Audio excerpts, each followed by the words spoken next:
Hey guys, and welcome on into the next NHL season preview show. And today we're going to be talking all about the Philadelphia Flyers, looking at their additions and subtractions, coming free agents, possible lineup, team future bets, and player future bets. And to talk about the Flyers, I brought in Franco the banker. Once again, you came on last year's show. Happy to have you on again this year. But for people that haven't seen you before, maybe give a brief introduction of yourself. Yeah, thanks for having me on, Terry. Awesome to be here. Excited for this team, and yeah, you guys can find me on Twitter at Franco the Banker. Also do a betting show called Expected Bets for podcast, so check me out on there. But yeah, that's pretty much where I am now. Might expand to Instagram as well this year. We'll see. But yeah, I'm excited to break down the Flyers, and I think there's reason for excitement around this team at least a little bit. Awesome. We're going to jump right into it here with additions and subtractions. And not a big list here for the Flyers. And the same with their upcoming free agent. So this team is pretty much, I don't want to say set, but a lot of these guys are signed for multiple years. Starting with the subtractions list, as I always do, we've got a couple buyouts here in Cam Atkinson, Ryan Johansson, a couple older guys. Um, this is a younger team. You want to make room for those young guys, free up some cap space as well. So those guys both left. Felix Sandstrom goes on elsewhere. Dennis Jurianov as well. Carter Hart, of course, gone. We won't really get into why, but obviously not with the team anymore. Good riddance. Uh, Yep. yeah. So I don't get the channel striked. We won't really talk about Carter other than he's not in the NHL anymore. Yep. Mark Stahl retiring. So again, a bit of an older guy. Moving on. You've got Itu Makaniemi on a tryout, so I don't really know a whole lot about him, but most likely I would guess that he would be in the AHL if he makes the team. Anthony Richard, another forward added. And I was mentioning before we started the show, normally I don't include draft picks as an addition because technically they were drafted a couple years ago, so they've kind of been in the organization. But with Matvey Mishkov, you kind of have to kind of count him as an addition here. For one, the Russia dynamics with Russian players coming over to the NHL is always a bit questionable. So, um, and the impact that he is projected to have on this team is huge. So he saw some guys leave, but I don't think any of them um, really hurts his team that much overall. And then with the additions, obviously, Mishkov coming in, huge addition. Franco, additions and subtractions. What do you think here about this list? Yeah, it feels like addition by subtraction, we'll say, kind of. Like you said, a couple of vets. Atkinson was getting way too much playing time.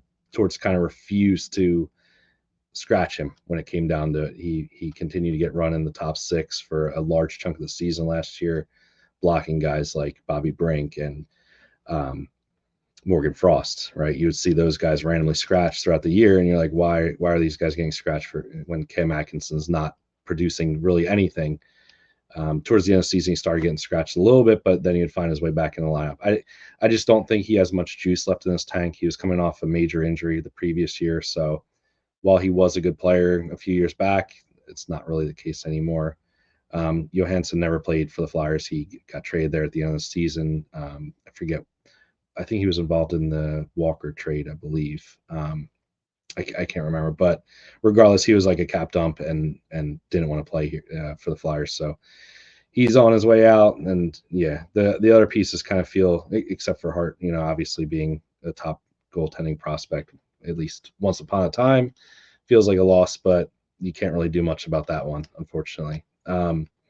Michkov, obviously, there's a ton of excitement here for him. You're talking about a guy that during the draft he fell because of the worries about him, how long it would take him to come over, and here we are a year after the draft, and here he is. So a lot of excitement when the rumors started to swirl about him potentially coming over this season, and then finally came to fruition. Caught him in the couple of rookie games against the Rangers last week, and he played the first game and scored a goal and was exciting to watch out there on the ice, making guys miss. And of course, it's against rookies, so you can't get too excited. But again, there's that dynamism that he's going to bring to this team that they really have been lacking for a few years now at this point. I totally agree. And he did say after the draft that he wanted to be a Flyer. He really enjoys the thought of being a Flyer, and of course, after the draft, mostly all players will say that. But obviously, it's true because here he is. He didn't wait. He came over right away. So he obviously does want to be a Flyer. Looking at upcoming free agents here, and I'll let you start first with this one. Again, there's really not a whole lot here. Ryan Johansson shouldn't even be up there. I don't know why he's up there. So ignore that. He is was obviously bought out. So ignore that. But other than that, with the rest of the guys in this list, who are the most important guys to resign in your opinion? I think it's going to be a large chunk of them actually. So Noah Cates is actually, most people aren't going to know his name just because he's, bottom six forward for this team, but he's a very good responsible defensive forward. Um, so he plays a big part on this team. I think he's going a little under the radar. I think for sure they're going to want to bring him back. He's relatively young still. Frost, like I said, was in and out of the lineup last year. He has shown some flashes. He's still very young, former first round pick as well. Um, I really hope that they give him a shot this year to play in the top six and maybe play with Michkov at some point, because I think those two together could be very exciting. We haven't really seen yet what Frost can bring, so I think they have to bring him back. Forster as well, more power forward type guy with a decent shot. Again, same thing. Probably have to bring him back. So I think all three of those forwards should be back. And I think you're going to move on from Eric Johnson, but Cam York as well is one of their top younger defensive prospects. Let's put it that way. Obviously, Drysdale was traded for last year, but York was really the top prospect for this team prior to that. Still very young, puck moving defenseman, has shown some upside, can play on the power play as well. I do think that he still has a lot to offer here. So I think they get all these done, and with what we've seen, how they didn't really add anybody or subtract anybody from last year, you're going to see more expiring contracts towards the end of this year, or guys traded away that to make room for these guys. Awesome. Yeah, with RFAs, unless the Flyers are packaging these guys in with for another trade, then you would expect most of them to be signed. The RFAs there, and then yeah, Eric Johnson getting up there in age, so most likely Flyers. So move on from him. So I agree with you there on that one. Possible lineup here, and looking at how the depth charts have this lineup. I like that top line: Couturier, Konechny, and Forster. And then the second line, Owen Tippett. He has done really well in Philadelphia. I think he's exceeded some people's expectations. He's done really well. Having him with Morgan Frost and Mishkov on that second line as a very young but very offensive, talented line. So all of a sudden now the Flyers have two lines. And then if you take a look at that third line, Joel Farabee, um, he is a second line player on quite a few teams. So here now you have him on the third line. Bobby Brink has a lot of potential. Scott Lofton is kind of a perfect third, fourth line guy. So he'll play well in that third line. The fourth line, obviously, question marks. Nicholas Delorier most likely comes into the lineup when the Flyers face the Rangers, and Matt Rempe, I would assume, is Delorier's games to start. But the fourth line, question marks on all teams' fourth lines. But Noah Cates, player I wish could return home to Minnesota one day. But yeah, he's good to have in your fourth line. The defense there, York and Sanheim, that's a pretty good first pair. Nick Seeler, a very good defensive defenseman, again, a former Wild player. He did well in Minnesota and has really done well with Philadelphia, in my opinion. Probably should be more of a third pairing guy, but I like if he does end up on a pair with Jamie Drysdale, because you've got Nick Seeler, that defensive guy that's going to focus on being physical and defense. Then you can have Jamie Drysdale go and show his offensive talent. So I think that would be a pretty cool pair. Rasmus Ristolainen on the third pair, I think is pretty good. Maybe Igor Zamula or Eric Johnson comes in. You can kind of move guys around. For me, it's the goalies that are the question mark here with this Flyers team. Samuel Ersson is the starter. I'm going to assume that if Fedotov plays well, that maybe he could steal the starting position. I want to think that Ersson has a safe job there as a starter. Maybe we see a 50-50 split. But for me, I like the defense. I like the forward group, but it's the goalies that are really the question mark on this Flyers team, in my opinion. Franco, what do you think about this possible lineup for opening night? Are there any changes you'd like to see? And what are your thoughts on the lineup? Yeah, I kind of like this better than the lineup I've seen elsewhere, whereas Couturier with Michkov and Forrester, I believe. So, like I said, I want to see Frost with Michkov. I think those two kind of playing off each other should work well, both of the playmaking variety type of a player, especially with a guy like Tippett on the wing who just loves to fire pucks. I mean, I know we've been betting his shot on goal the last 2 years, it feels like at this point. So, yeah, I really do like the top two lines. Hopefully, Couturier can kind of return to form a little bit. He started off the season pretty decently last year, and it seemed like because he was out of the league for 2 years, really, he kind of wore down towards the end of the season and didn't really have much juice. So I think that might be my biggest question mark with this top six is if he can't return to a guy that can play 82 games, like that's kind of a major question mark for your 1C, right? That's kind of scary to have there. So third line feels good, like you said. You got some scoring prowess with Farabee and Brink, and I think Lawton's a relatively safe defensive guy. I actually feel a little bit higher than you do on the fourth line, though. Paling and Hathaway are those kind of gritty, pain to play against type of guys. They're the perfect type of fourth line where it's just going to be put them out against the best teams' lines and shut them down because we know Frost, Michkov, and Tippett isn't going to be a shutdown line, that's for sure. And in reality, like as much as Couturier previously, in a previous life, so to speak, was a shutdown center, he's not really playing with two guys that are going to embrace that role either. So this fourth line is the shutdown line for this team, and Torts wants to play that defensive first limit type of shots type of game, and that's kind of what they were last year. They did a great job of blocking shots. Nick Seeler was the poster child of it, so to speak, him and Sean Walker. But yeah, moving to the defensive pairs, like I said, I'm relatively high on Cam York. He still hasn't shown it yet, but I think he has that upside and the tools at least to be there. Sanheim has had his struggles in the defensive zone, but he's another guy that pretty decent puck moving defenseman. I think the pair with Seeler and Drysdale is perfect because Seeler, like you said, it's going to allow Drysdale to play the game he wants to play. He's an offensive defenseman, right? Like we're not sugarcoating this. He's not going to be like the sound shot blocking defenseman. You want him to be the guy stepping up in the play, pinching in the play, and to have a reliable partner with him like Seeler just makes it so he doesn't have to worry. And really, you don't want to be moving Ristolainen or Zamula up to that second pair either, I think. So it fits with what this team has right now. I do like the upside on Zamula. He's a big body guy. He's like 6'3". Now you pair him with Ristolainen, who's another big guy. Zamula doesn't have the weight that Ristolainen does, obviously, but again, just two big guys that are going to be in your face, preventing people from getting in front of the net.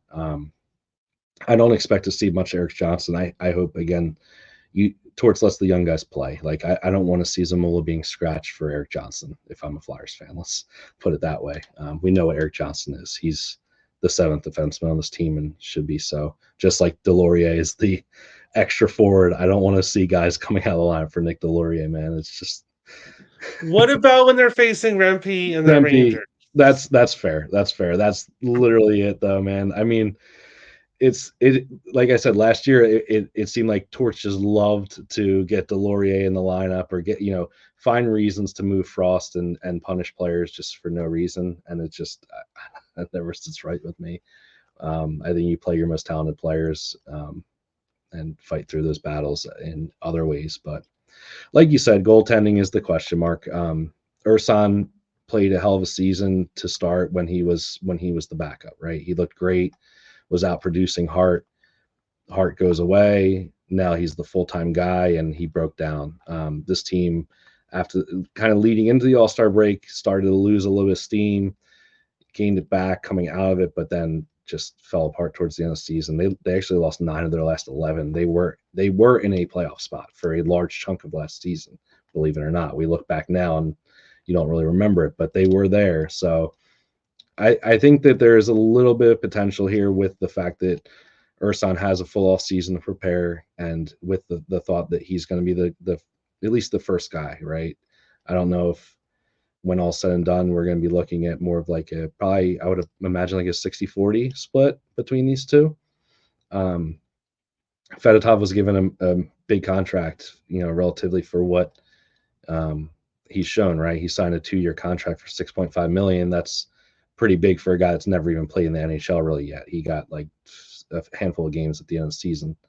So a lot of people were like, "What the heck is that?" And I think the reason why is because they're trying to show their investment in him and say, "Hey, you are going to be potentially the future of this team. You're going to be given every opportunity to gain it and be that guy." So again, both of these guys now get at least a full offseason prepared mentally now. Fedotov was thrown in at the end of the season as well, which was not ideal. So I think between the two of them, hopefully they can find something here as a fan of this team. But yeah, there's probably going to be some growing pains along the way. Yeah, and they could both play really well. And if that's the case, then this Flyers team is a playoff team, in my opinion. If they can get that good goaltending, Yeah. then I think they're a playoff team. Which is a perfect segue into the next segment, which is team future bets. Taking a look at the future bets for this team. We did the New York Islanders show yesterday, and Scott was asking me kind of my thoughts, and I kind of said Carolina, Rangers, Devils. See those three as the top three. I don't know in what order. I do think Carolina takes a step back, but I'm not exactly sure how much of a step back. So then you've got teams like the Islanders and the Flyers, I think, fighting for a potential wild card spot. Of course, it depends on what the teams of the Atlantic do. But I think Flyers will be competing with the Islanders and will be competing for a wild card spot. So plus 200 to make the playoffs um, is a pretty nice price, in my opinion, here. Like you said, this team was in a playoff spot for a good portion of last year and missed the playoffs by 4 points. Um, Mishkov is going to be more offensive, another offensive threat out there. Other young guys most likely take that next step. So I like this Flyers team. I really do. I would sprinkle yes with the make playoffs point total last year, 87. And now their point total is 85 and a half. I don't see this team going backwards. Again, depending on the goaltending.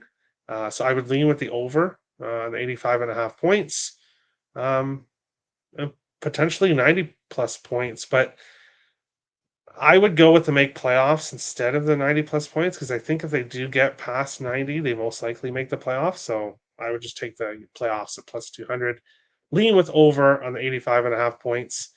And that's basically it here. I'm not ready to say that Flyers are going to win the division or they're a Stanley Cup contender. Not there yet, but I think playoffs is a possibility. We're getting a nice plus 200 price with it there. Franco, team future bets for the Flyers. Does anything on this list catch your eye? Yeah, I agree with you on both counts here. So I probably would even lay off the 85.5 just because I want to get a little bit more value there. -115 season long bet. It just doesn't do it for me. I think if they are over 85, they're going to be right on that fringe. So I think that plus 200 looks pretty good for the make the playoffs. And again, like you said, I agree. It's between them and the Islanders for me here, at least for fourth in this division. I do think the Canes step back a little bit, but I don't think that much where they are on the outside looking in or anything like that. So I think there could be a situation where five teams make it from the Atlantic, but that's another thing that you don't really know what's going to happen there. I think those teams could beat up on each other a little bit, and that might lower their point totals as well, which could make it so one of these teams could sneak in. Right now, personally, I have the Islanders a little bit ahead of the Flyers, believe it or not. But I think when it comes down to it, both these teams will be fighting for that spot and in contention for towards the end of the season, just like they were last year. So I don't mind that plus 200 to have it in pocket now, and I could see them starting out at least decently to start the season while they're healthy. Awesome. Yeah, I agree. I think the Islanders. I've goaltending questions with the Islanders as well. Sorokin obviously coming off back surgery. They say he's going to be ready to go and there's no issues, but uh, back surgery for a goaltender is something that you really want to keep an eye on because uh, that could be detrimental to his career. He could possibly never return to the dominant self he was. So I got question marks with the Islanders goaltending. But yeah, I think these teams are going to be fighting it out for a wild card spot. Looking at player future bets here for the Flyers, I will kind of go over what the team players did recently. Tippett had 28 goals last year, 27 the season before that. So right around that 28 and a half total. Played in 77 games in 2023, 78 last year. So missed a few games, but nothing too bad there. Point totally 49 in 22-23, and then 53 last year. So the books are looking at him to increase his point total once again, potentially getting towards the 60s. Um, if he is on that line with Mishkov and Frost, I think I would want to look at the goals over. I think Tippett is going to be the goal scorer on this team and continue that. Uh, I don't know if I want to go with the point total, but I would lean with the goal total here. Travis Konechny had 33 goals last year in 76 games played, 31 in 60 games played in 22-23. So despite missing 22 games in 22-23, he was only 2 goals away from hitting this total. So he's had two very good seasons recently. 68 points last year, 61 the season before that. So when you're looking at player future bets, and I say this on every show, I'm going to sound like a broken record. You want to bet guys that, for the most part, are healthy. And Connect Me 76 last year, 60 the season before that, 79 the season before that. So he has missed some games recently, um, which will ultimately keep me off his total. And now we have Mishkov, who's never played in an NHL game before. So looking at what he did in the KHL, which I can't really compare. They're two completely different leagues. He only played in 47 games, 19 goals, 41 points uh, last year in the KHL. So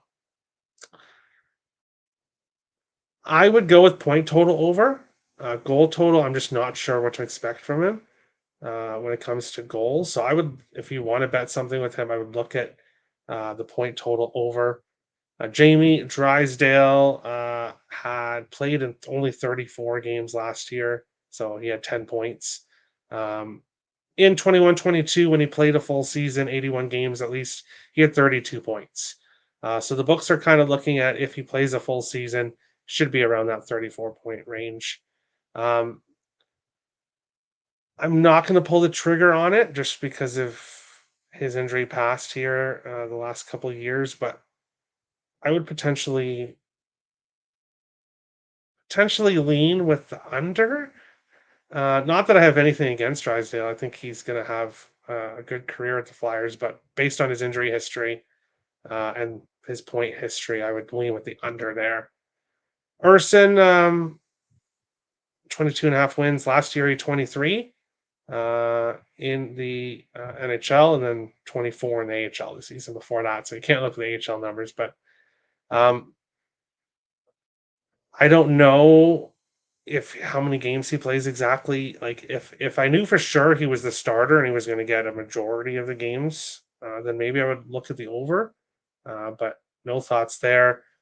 Mishkov to win the Calder is really interesting. He's one of the favorites to win it. So the Calder is more wide open this year.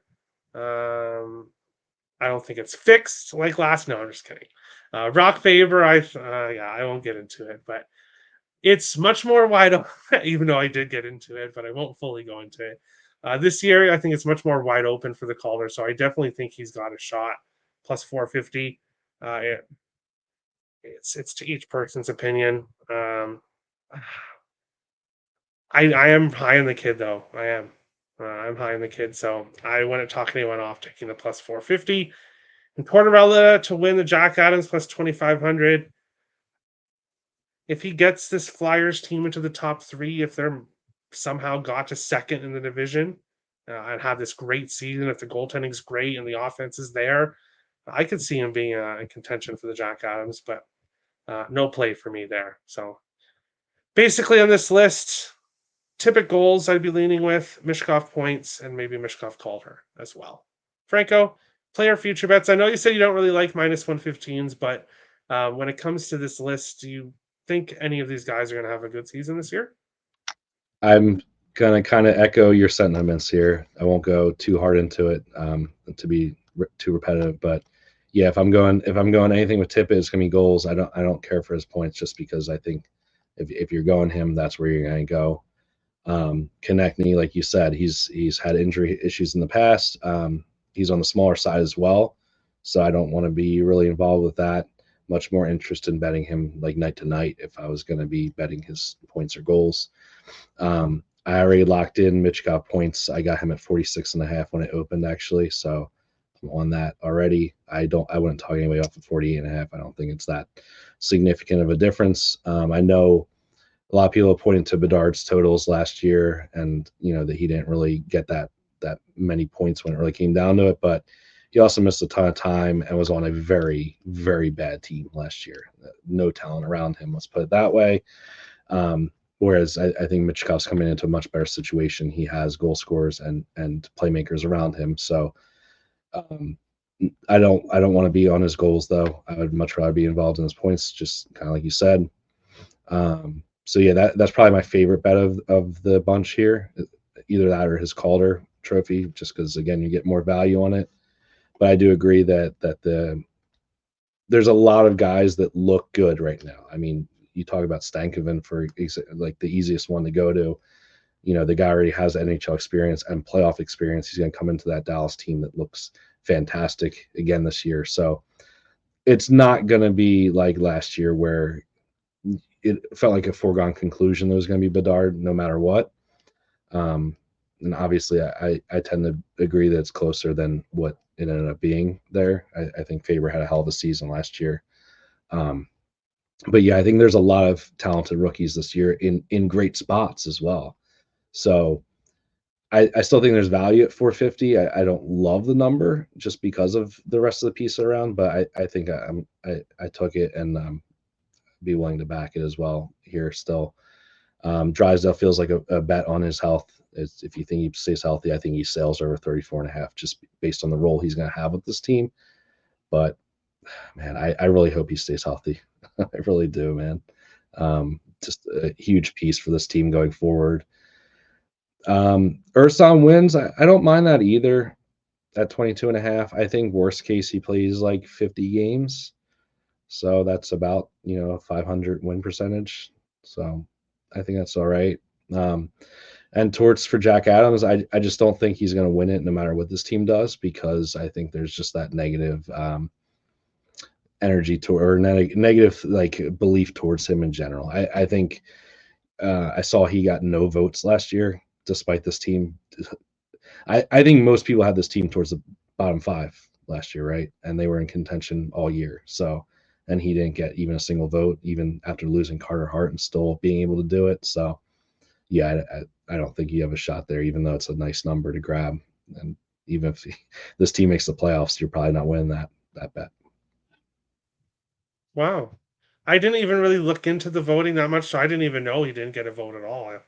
That's pretty crazy. Yeah, I it's get maybe it's I how the season ended. Maybe that's what they looked at. guess, but I mean, You have come to on, look at like the season as a yeah, the whole. You whole can't just thing. look at one part. Yeah, I saw a thing a while ago. It was like I forget who the coach was. Some coach got more votes that had 5 votes or something or 3 votes, and it's like and yet Torts had none. How does that make any sense? I can't remember which coach it was, but it's just a joke, kind of. It's the Philadelphia Flyers show. Make sure to give Franco a follow. His Twitter link is in the description below. And we'll see how the Flyers do this year. Um, a young team, but that's never a bad thing because that just means things are just going to get better and better for the Flyers as time goes on. Thank you guys for watching, and we will see you guys on the next show. Thanks, guys.